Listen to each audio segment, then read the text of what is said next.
Po, alamin na natin ang update sa resulta ng 2023 bar exams kung saan ang nanguna ngayong taon mula sa University of Santo Tomas. Go Uste! Ang update niya sa sentro ng balita ni Luisa Erispe. Yes, Luisa. Angelique, magkakahalong emosyon ang nakikita natin ngayong araw dito sa labas ng opisina ng Korte Suprema matapos na ilabas kaninang alas 12 o pasado alas 12 ng tanghali ang resulta ng bar exams ngayong taon. May mga naiyak sa tuwa, nagkayakapan, nagsigawan at nagtalunan. Meron din namang mga nalungkot, naluha at kita ang mga dismaya.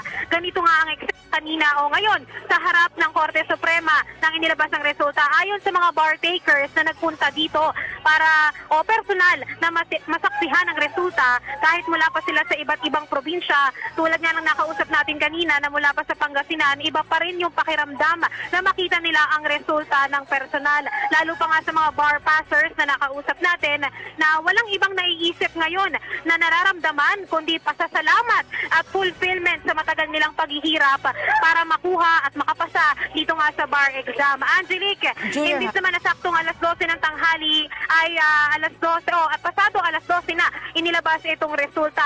Ang nag-anunsyo naman ay si 2023 Bar Chairperson Ramon Paul Hernando at sinabi niyang 36.77 ang porsyento ng nakapasa ngayong taon. Ito ay 3,812 na nakapasa sa 10,387 na kumuha ng exam ngayong taon. Mas mababa naman ito kumpara noong nakaraang taon na 43.47 ang nakapasa o 3,992 sa 9,183 na nag-exam noong 2022.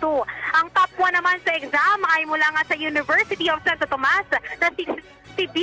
Efrem Porcincula at nakakuha siya ng 89.2625. Ang top 2 naman ay si Vivid Mark Joseph Padua na may 89.125% mula sa Ateneo de Manila University. At top 3 ay mula sa San Beda University na si Francisco Franz Camille na may 88.9126%.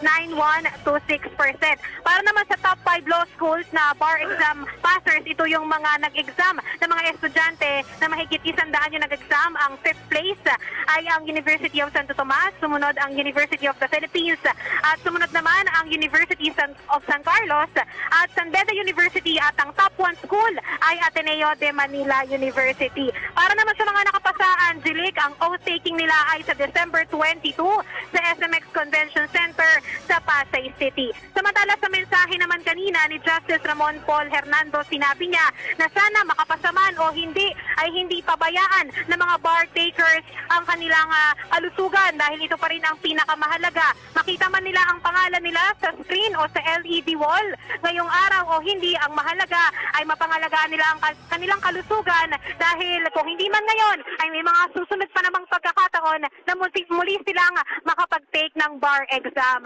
At Angelique, dito naman sa Supreme Court, bukas ang courtyard hanggang mamayang alas 6 ng hapon. At para naman dun sa mga hindi makakapunta dito ng personal ay maaari nilang makita ang resulta ng bar exam through Facebook, YouTube, Twitter at Instagram sa official pages ng Supreme Court. At yan na muna ang latest mula rito sa Maynila. Balik muna sa iyo, Angelique. Okay, congratulations sa lahat ng pumasa sa bar exams and better luck next time sa mga hindi. Maraming salamat sa iyo, Luisa Erispe.